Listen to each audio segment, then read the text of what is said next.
Good evening. I'm Dr. Greenbrier Almond, and thank you for joining us on our program, Tender Loving Care. Each week on Channel 3, I'm happy to talk about this interface between Christianity and medicine.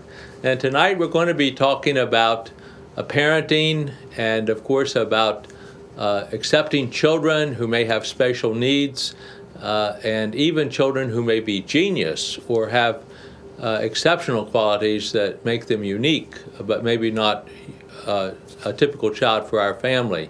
This comes out of a book that my son Rance and my daughter-in-law Yasmin have given me for Christmas to read. It's written by Andrew Solomon, who wrote also a wonderful book on depression, which was well received about 10, 12 years ago. He has over 300 family stories here in this book, as well as makes major points about how we function as families. And ultimately, this is a book about traits like generosity and attributes like acceptance of a child, and of course the tendency we have to just accept children and not make judgments, not to be prejudiced against children. And so it's a fascinating book. Now, one would say, well, maybe this applies for me, maybe not. As a granddad, I like the idea. I often use this in my practice when I ask a child, I say, what does this saying mean? And I will say, an acorn does not fall very far from the oak. And the child will figure, well, either he's going to talk about gravity and the acorn falls directly down and hits the ground under the oak tree, or he's talking about, I guess the idea, the larger idea, that the acorn is where the nucleus of the oak is. It's a seed, and that seed is going to turn into an oak someday. Or the old saying, a variation of this, the apple does not fall very far from the tree. And of course the same thing, the apple falling down, hitting the ground. But the apple could roll down the hill, be sort of far away, but still be close to the tree. But it will remain an apple, and the tree will become an apple tree. But sometimes when we have children, different things happen to us. And so this is what Andrew Solomon is looking at when he says, what if, as he calls his book, the acorn or the apple is far from the tree? What if there's a variation in growing up? And I'd like to share some thoughts with this. I've been reading this over the holidays and learned a lot of things right off the bat. I mean, there's different ways that we are different from one another. We in our family have a young man who is a dwarf. And again, this is a orthopedic disability, and he has limitations, but he is recognized as disabled. I remember one time the family was visiting the White House, and I wasn't along, but his family was there, and they were standing in line to go in and see the White House, as people do when they go to Washington, D.C. And one of the guards came forward and said, well, what is your name? And he gave his name, and he said, well, you and your family we want you to come forward and go in and take a special tour. You don't have to stand in line with everyone else. You have a disability. And they got into the White House, and they got to see it. And lo and behold, they even met President Clinton at that time, which is highly unusual, of course, but that was considered a disability. It is considered a disability. And in fact, children who are dwarf are according to Solomon, children whose parents struggle more than almost any other disability as to how to raise that child. And now there are other children who are deaf. And most of the children who are deaf, of course, their parents hear. And we have a very special school, Gallaudet University in Washington, D.C., just up the street from where Rance and Yasmin and our granddaughter, Harper Rose, live. It's just on the other side of West Virginia Avenue.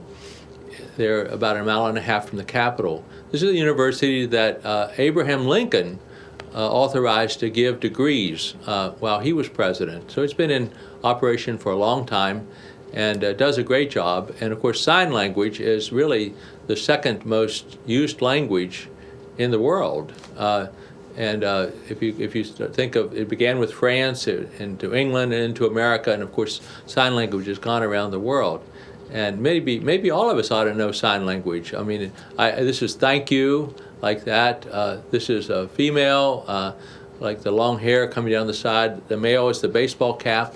I mean, these are neat symbols, and people who study drama, I imagine, know many of these to make their point when they're acting. But anyway, deafness is one of the things studied in this book. Some children are genius. They have very, very special IQs and traits that make them exception, and the parents, again, struggle with how to raise these. So there's a number of examples here in this book. But let me focus a little bit with you on how he defines the family, and you'll see yourself in here in a way that hopefully, even if you don't have children with special needs or exceptional talents, you will see your own child, and you'll see how you're raising a child, or if you're a grandparent, how you're acting as a grandparent. He begins first of all and says that when we use the term reproduction, two people coming together and reproducing a child. By the way, this is the 22nd day of January 2013. This is the very day to the year, 1 year ago, that Eliza, our granddaughter, first granddaughter, was born. Last year at this time we were in Michigan, and we're there, not right at the scene, but within an hour or 2 hours right there with Maria and Justin and, of course, little Eliza as she came into this world. But the term reproduction, he says, it doesn't quite get at what we are talking about here. Euphemistically, we're talking about people who produce a child who have some characteristics of themselves. They're not models of us, are they? I mean, my children were not spitting images of me. And there's traits that come out in them that I don't know where they came from. I mean, the traits skip generations, things like that happen all the time. So reproduction is not quite the right term, he says.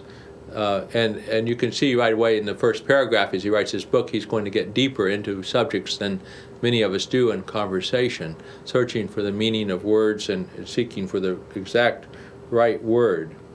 The children whose quality alienates them from their family, he says, must still learn to love themselves, and the parents, of course, if they do their job as parents or grandparents, love that child, no matter what trait they have.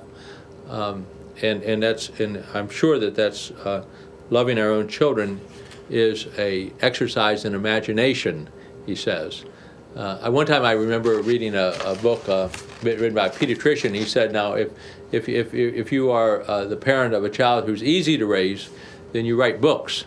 And if you are a parent of a child who's hard to raise, then you read those books. But no one knows really how to do this, the parenting. We have broad categories of what we do. I know that we wanted to first of all love and accept our children. We wanted to help them develop their own talents, whatever they were. We didn't want to dictate exactly to them what they should be or how they should act, but give them opportunities. I was not into sports so much when I was growing up. I played sandlot ball, and informally I played a lot of games, but I didn't go out for sports like kids do today. But for our children, that was something they got into. However, in the end, they both loved Frisbee, which is sort of a intramural sport, not really like soccer or football or basketball. Ron's played a lot of basketball with his friends, but he didn't really go out for the basketball team. So anyway, you adapt with your child, and you want to support them in the direction that they go. So it takes a great deal of imagination to raise a child, he says, and I tend to agree that. There's a saying that, of course, blood is thicker than water, and we do take care of our children, and our blood children, but there are children who have been raised in a family where they're a product of rape, and this is a hard thing for the family to love sometimes. Special issues doesn't take away the responsibility to love that child. If the child also, this very day that we're talking is the 40th anniversary of the decision by the Supreme Court we call Roe versus Wade. which allowed and created a right for a woman to choose, and allowed for legal abortion in our country. There'd always been abortion. Abortion was something that sometimes mothers ended a pregnancy of a child, but this made it legal and upfront, and something that we still wrestle with, how to deal with this act of abortion. But this is the anniversary of that. And so the saying, as Andrew Solomon talks about, that blood is thicker than water, is sometimes hard to even understand that common saying. What if the product of rape is a child? And how can we love that child? And yet it's important to do that, isn't it? Needless to say. So this again, Far from the Tree, is a very, very thick book. Over 300 families are described in some detail. 8 categories of, I don't want to say disabilities, but special challenges are outlined. Some of these we do consider disabilities, like autism or schizophrenia or deafness, but others are just special conditions, like the child of a rape. Or what if the child, even though the parents are both Christian, they raise the child within the church, they want the child to obey all the rules of the school, and yet the child turns out to be a criminal, a juvenile delinquent, and then on down that road until they're a criminal. This is an unusual hardship for a family. How to love that child, how to use their creative imagination to help that child. And I know many mothers who are praying mothers. They spend many hours on their knees praying for that child who's wayward, maybe has gone to prison. The mother's praying for that child, either to pray for their spiritual renewal, whatever it will take for that child to turn from a criminal life. But the child knows, and the mother knows, and the father and others in the family, that they love that child, even though they are criminal. It takes a lot of imagination, as he says, to raise a child.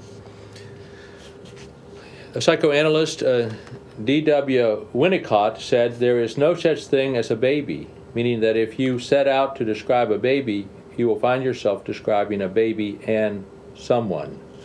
So a second point to make here on any book on parenting like this is that it's about relationship, isn't it? And I can tell you, again, my experience of this year, having 2 granddaughters that each are entirely different. My daughter and my son, of course, were different, but each child is special in their own needs and their own ways. And I'll give you just 2 very easy examples. Eliza is very wide-eyed, looking around, always exploring, seems to have a higher focus of concentration than other children, and she learns quickly, and maybe she got that from her mom, and I hope so. I hope that's a nice trait to have for a child. On the other hand, Harper Rose seems to be musical. From the very beginning, she would pick up on the voice intonation, and it looked almost like she was trying to speak, and not the words, but just the rhythm of speech and the intonation of speech. And now that she's learning her ability to crawl and use her hands and hold that spoon and feed herself and practice things like that, she's padding out rhythms, like we were rocking in a rocking chair yesterday and today, and so she's padding out rhythms. If I'm singing the West Virginia Hills, then she's padding out that rhythm, and I like that. I like if she's a musical child, I'm going to like that. I'm going to encourage that. So whatever child we have, it's not just a baby, it's a baby and a person. And very quickly we discovered that. 2 other concepts I think are useful if you want to pursue this in discussion with your own family, and I hope you will, for the sake of your child, your nieces, your nephews, your grandchildren, your children. We talk in terms of what we call vertical identities and horizontal identities. And so let's talk about that. A vertical identity is, for example, a faith identity. Catholic parents often raise Catholic children. This is an example. I mean, you can take Pentecostal parents would raise their child to be Pentecostal. A Muslim parent will tend to raise their child to be Muslim. So you understand that's a vertical identity, and a child someday will make up their own mind as to their faith, but it's nurtured by the parents, and a parent may hope that the child will have that identity that the parent has. There are other attributes and values that are passed down by parents. For example, language. I actually hoped that my children would learn Tagalog, my wife's language, or Visayan. She speaks several languages from the Philippines. But for the most part, we spoke English in our home, and West Virginia English to boot, and so that's what they've learned. But there was an opportunity, an ethnicity in the form of language that they learned some, but not as much, maybe as I would have wanted to learn. And maybe that was my fault, again, as a vertical attribute. Maybe I should have learned more Tagalog along the way, and they would have learned more. So some things are easy to transmit from generation to generation, some are not. Again, if I were going to do it again, if I had the opportunity to do it, I would probably say, let's speak Tagalog in the home. And then when the children start school, they can speak English in the school, because they'll learn that in that setting. Certainly other parents have done that with their language. We wrestle now, of course, with many people in our society that speak Spanish. There should not be something to be disparaging about, because that is a second language, actually helps brain development, and to have two languages is a good thing. Just like to have a musical language, a mathematical language, a spoken language is a good thing. It strengthens the brain. But that's a vertical identity as he talks about it, so that you understand the language, or how he's talking about these concepts. And I'm sure that if you were studying anthropology or other sociology, other things, this will come out. We speak of horizontal identities. These are reflective of recessive genes. I often see hyperactive children in my practice. And the children I ask, I was to the mother who may be there, or the grandmother, or the father, I say, are there other hyperactive people in the family? And usually one of the parents had hyperactivity as a syndrome. And this is not necessarily a full-blown disease, is it? But there's characteristics of children. They have hyperactivity or attention deficit. And we all focus our attention to one degree or another. I'm sure that in my own family, my sister Kay, I believe, growing up, focused her attention much better than I did. But my parents didn't consider me diseased or it wasn't a problem. Maybe I got special attention to overcome that. But Mother read to us, Dad read to us, told us stories.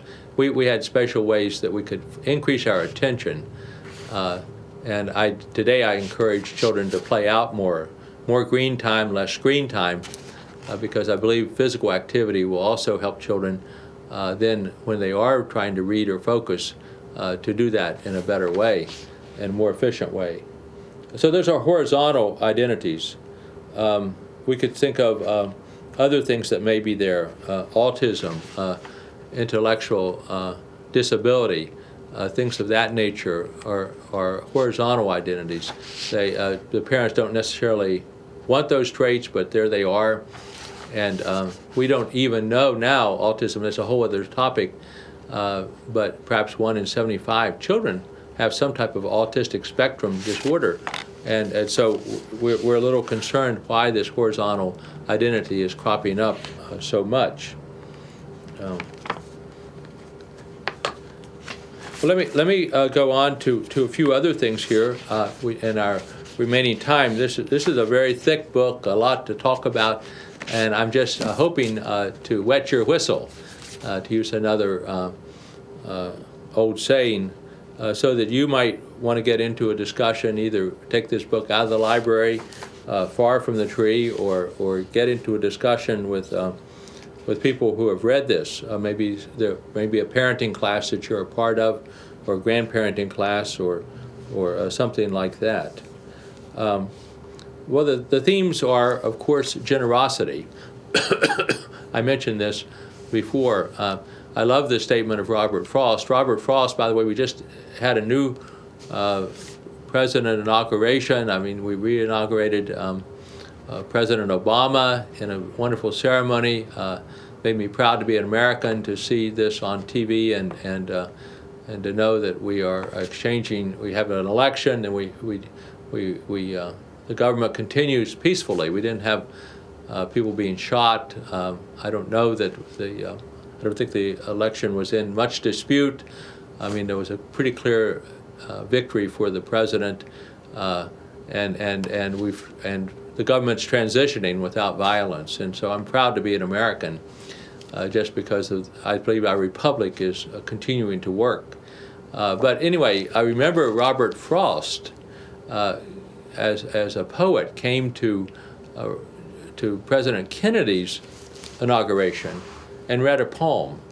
And I grew up loving Robert Frost's poetry, but one of the lines that I've used over and over again with families is that Robert Frost's statement that what is a family? A family is when you gotta, or what is home? I think he put it this way, what is home? Home is when you gotta go there, they gotta take you in. And I like that thought. There's a certain generosity to a family, isn't there? And I was talking to my wife about this as we were doing some child care, some grandparenting with Harper Rose this weekend, that if this, what we were doing and what the parents do, if it were assigned a value according to money, it would be a very inexpensive job. I mean, I don't know if it's $60,000, $80,000. You know, you can imagine.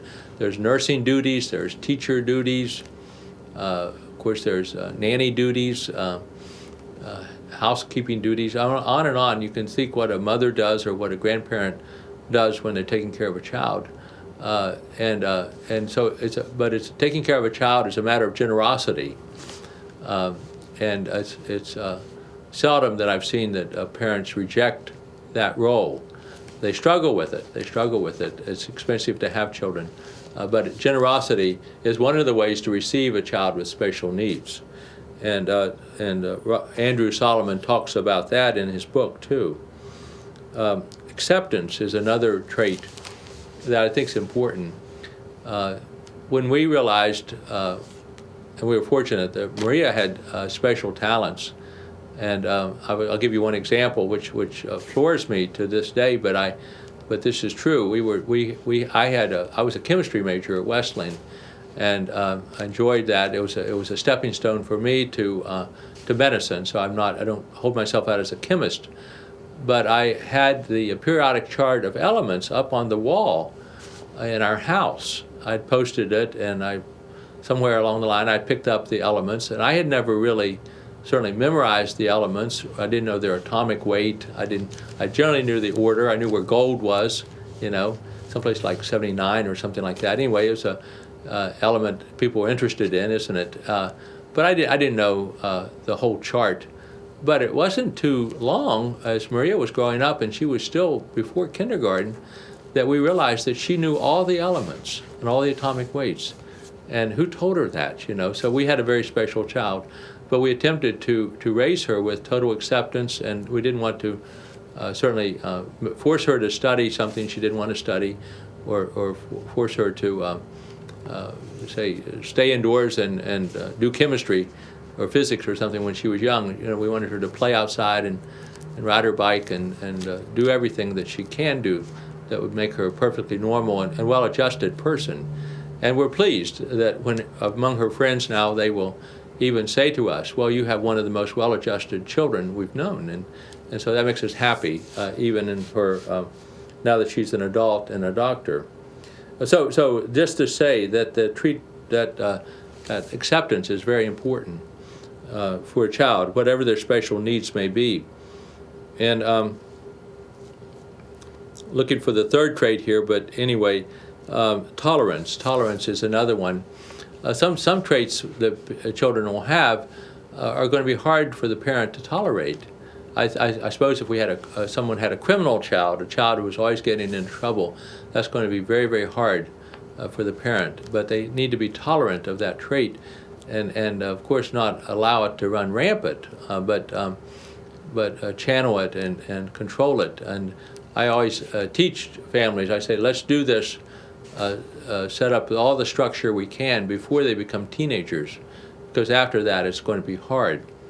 In fact, even as a teenager, most children look like they're a little bit psychopathic, a little bit criminal, a little bit breaking the rules, rebellious and so forth, don't they?